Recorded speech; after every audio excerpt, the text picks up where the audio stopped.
Got a good posture where you've got a good balance and you've just got a good strong position that just allows you to access the ball really high, medium, low, medium and high. Just beautiful.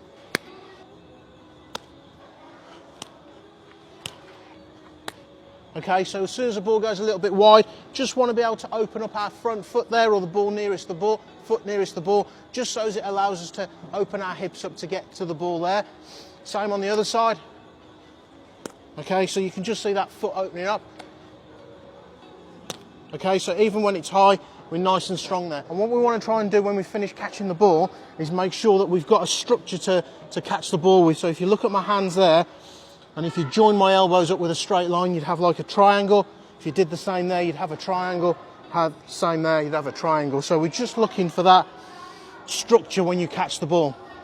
When we try and catch the ball, try and catch it out in front of you, not too close. There will be times when the ball just gets big on you or really quick and you do end up catching it almost behind you, if you like, or level with you. But wherever possible, out in front, just so as you can line the ball up with your head and your eyes as much as possible.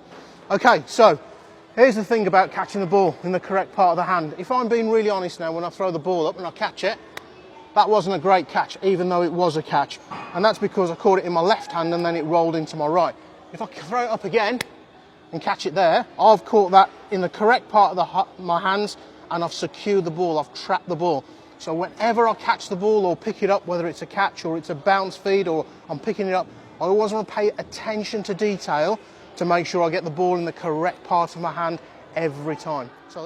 Okay, so yeah, I'm going to say no because I caught it and it just bobbled out a little bit. Still caught it, but I want to get it in the correct part of my hand. Yes, definitely. Yes, liking that. And again, just look at that posture and look where I've caught it, trying to get my hand in line with the ball as much as I possibly can. Yeah, there again, got that structure, strong hand. So I'm trapping the ball wherever possible. Straight in the middle, and if we just go right hand here only at the moment, so just one-handed, so again just trying to get it in the correct part of my hand, done me for a little bit of pace. Same with the left hand, haven't got that as well as I should have done. Okay, so I've got a real focus. Yes, that's better. Okay, so I've got to make sure I'm concentrating wherever possible. There we go. Beautiful. So in terms of high catching, we still want the same principles in terms of watching the ball, making sure we get it in the correct part of our hand.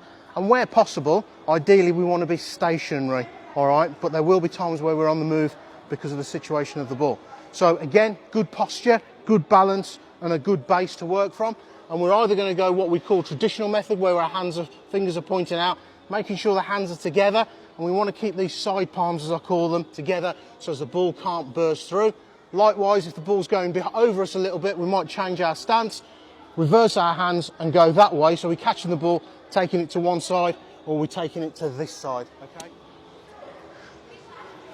Okay, so over my head, bang. And again, really strong with those hands, so I haven't gone anywhere.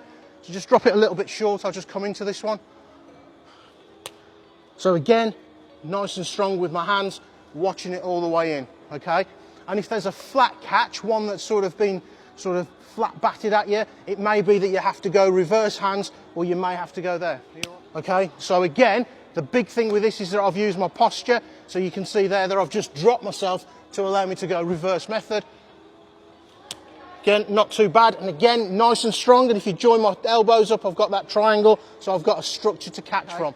In terms of just making sure that your hands stay nice and strong, and this sometimes works, these balls here, these weighted balls, like Sandfield, different weights, you can get these from MSG.